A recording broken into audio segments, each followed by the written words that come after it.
Hello, my name is Dave Roberts. I'm a wood turner and I reside on Pender Island in British Columbia.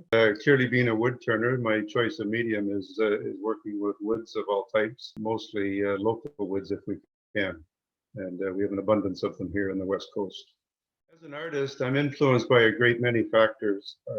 Clearly, one being nature, and we're surrounded by it here in BC. We're in the southern Gulf Islands, so we're very close to nature all the time. And we're greatly influenced by other factors, other turners, as well as my wife, and a lot of the great turners that are around the world. And with the internet, it is so easy to see all of these different forms today, whereas many years ago we didn't have that ability. If it wasn't in print or on the TV, which it wouldn't have been at that time, we just didn't see it. So we have a lot of influence from other parts of the world today.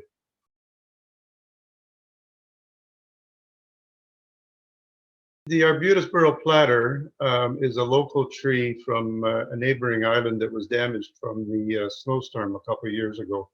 It was a big arbutus tree that was uprooted, and we were able to get it later on, maybe a year or so later after it was down, but it was still laying there. And because the roots were intact, it was somewhat alive, but it wasn't going to live. And the base of the tree had a lot of burl on it. So when we cut up the burl, we're on the hillside.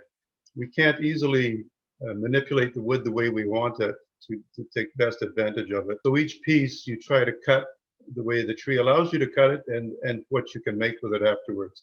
So you really don't know what you're going to make until you actually get it onto your lathe. You have an idea, but you're not sure.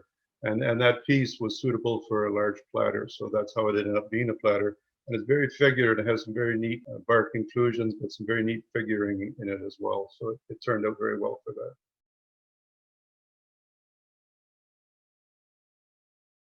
Well, clearly, I was very surprised and honored to be chosen.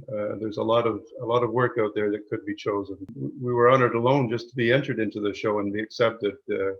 So chosen was just a huge bonus on top of that. The other two pieces are both local woods. The cowboy hat is also from that same tree, and it was turned from a burl, wadded as green, and then it turned very thin. It's turned in one day, so it's 3/16 of an inch thick, or sorry, 3/32 of an inch thick. It's extremely thin, and then it's allowed to dry and distort, and that's what gives it that leathery look because it's a natural wet burl when you turn it. And then once it's finished, it gives it that look. So it looks old and leathery, and with a dull finish, it suits the type of roughness on it. The other piece is a piece of juniper that I received from an arborist on island. I don't know the whereabouts or why the tree was taken out, but it has beautiful purple, natural purple coloring in it. And some of the bark inclusions were filled with a textured colored resin and then textured on top of it.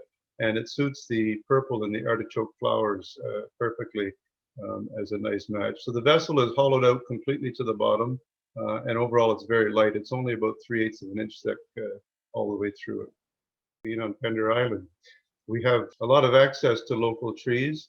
My favorite being arbutus, which only grows on the west coast of the US and Canada. It's not available anywhere else. It's not available commercially or very, very seldom. So we're very fortunate to have the opportunity to have that wood available. And we seem to have a lot of it from storm damage. So we're very fortunate right here. And with the nature that surrounds us, I can't think of a better place to be. As an artist, one thing, the most important thing I would think would be to buy good tools, especially in my line of work. The tools should last you a lifetime, and if you buy a good tool, it stays sharp, it has a good edge to it, and it's easier to use and works better. And you don't have to replace it. If you buy cheap equipment or cheap tools, it just doesn't last and it's not well made. So that's one of the main things I think I was told a long time ago. The online show, one thing that was difficult was I should record the date for the entry in my phone or in a calendar because I almost missed it. And I was rushed at the very end to get everything put together to have it entered. And because when certain shows are juried in piece or by photos, obviously online it's all going to be photos. So you need to take good photos or have photos taken, and you need backdrops and so on. So there's a lot to learn, as well as writing your artist statement and your biographies, there's a lot to learn, and it takes more than just one show to get better at those things. So the more you enter these shows, the better it is. And there's been several online shows due to COVID.